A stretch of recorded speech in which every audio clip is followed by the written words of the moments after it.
Bienvenue sur Trailisteria, le blog de trail qui se prend au sérieux, ou pas. Run, boy, run. This world is not meant for you. Run, boy, run. They're trying to catch you. Pour cette première vidéo, je vous propose de passer en revue l'équipement que je porterai à Holne-Spa-Holne dimanche. Comme son nom l'indique, elle part de Holne pour aller à Spa et revient à Holne, dans les Ardennes belges, aux portes des Hautes-Fagnes. Elle mesure 70 km pour 2500 mètres de dénivelé positif. Cela en fait une course rapide et peu technique. Pour la météo, on annonce un début de journée sous la brume et une après-midi ensoleillée avec une petite couverture nuageuse. Des températures allant de 2 à 6 degrés. N'allons pas trop vite en besogne. Avant de parler des pneus, parlons de la chambre à air et de la jante. Et par conséquent, dans le cas qui nous intéresse, votre pied et la chaussette. Tout d'abord, je commence par mettre de la Noc sur mon pied.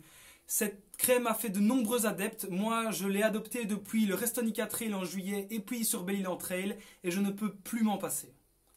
Pour ce qui est des chaussettes, partez sur des chaussettes un peu plus épaisses, des chaussettes d'hiver, comme par exemple ici les chaussettes de France Kalachai Pro ou ici les Stance Crew. Personnellement, je prendrai celles-ci, elles sont géniales. J'adore le côté fashion qu'elles ont, mais en plus, leur côté molletonné aux orteils et aux talons en font une chaussette super confortable qui sèche ultra rapidement. Sa technologie fil 360 fait que vous avez une chaussette sans couture et qui tient super bien aux pieds. Venons-en aux chaussures. Pour les chaussures, j'ai décidé de m'armer des Salomon Ultra Pro.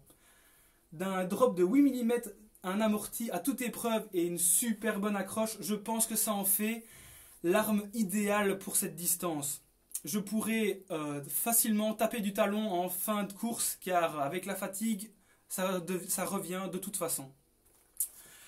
Du coup, j'ai décidé de prendre ces chaussures-là au détriment des Sense Pro 3 de chez Salomon que vous avez ici avec un drop de 4 mm et un amorti un peu moins prononcé. Niveau tenue vestimentaire, adoptez le multicouche intelligent. Évitez tous les vêtements qui gardent l'humidité. On le sait, l'humidité est le premier facteur de perte de chaleur. Du coup, ce que je vous propose, c'est de prendre en première couche un t-shirt de seconde peau comme celui-ci. Ici, c'est un Kalenji, pas besoin de se ruiner.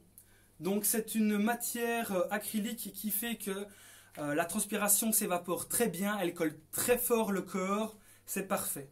En seconde couche, ce que je vous propose, c'est de prendre une couche thermorégulateur. Ça veut dire que c'est un pull qui tient chaud et qui garde la chaleur. Du coup, vous allez avoir une couche d'air chaud qui se forme entre la première couche et celle-ci, et vous allez rester au chaud. Dernière couche, ce sera votre coupe-vent, votre veste imperméable. S'il vous plaît, mettez-la au-dessus de votre sac. Cela vous évitera que quand vous devez l'enlever, vous allez devoir enlever votre sac, enlever votre veste, remettre votre veste dans le sac, excusez-moi. C'est un gain de temps et de praticité. Pour le bas du corps, il est important de couvrir ses articulations. Donc privilégiez un collant long comme celui-ci. C'est un Kalenji Trail long. C'est amplement suffisant. Et si vous portez des manchons de compression, optez pour un collant 3/4. Niveau portage, vous ne partez pas sur l'UTMB, ça ne sert strictement à rien de prendre un sac de 10 voire 12 litres. Si vous avez la possibilité, partez sur un sac plus petit, comme un sac de 5 litres. Ici, j'ai le Salomon Sense Pro 5. C'est ce qu'il faut pour pouvoir mettre ma veste, mes 2 flasques, quelques gels et barres. C'est amplement suffisant. Pour ceux qui n'auraient pas assez de portage, vous pouvez toujours mettre une ceinture. Moi, personnellement, je vais prendre une Salomon Pulse Belt dans lequel je mettrai mon téléphone et mes clés. Le point de la nutrition, hyper important. Sachez qu'il y a un ravitaillement au 16e, au 32e, au 48e et au 64e kilomètre. Je pense que c'est vraiment suffisant.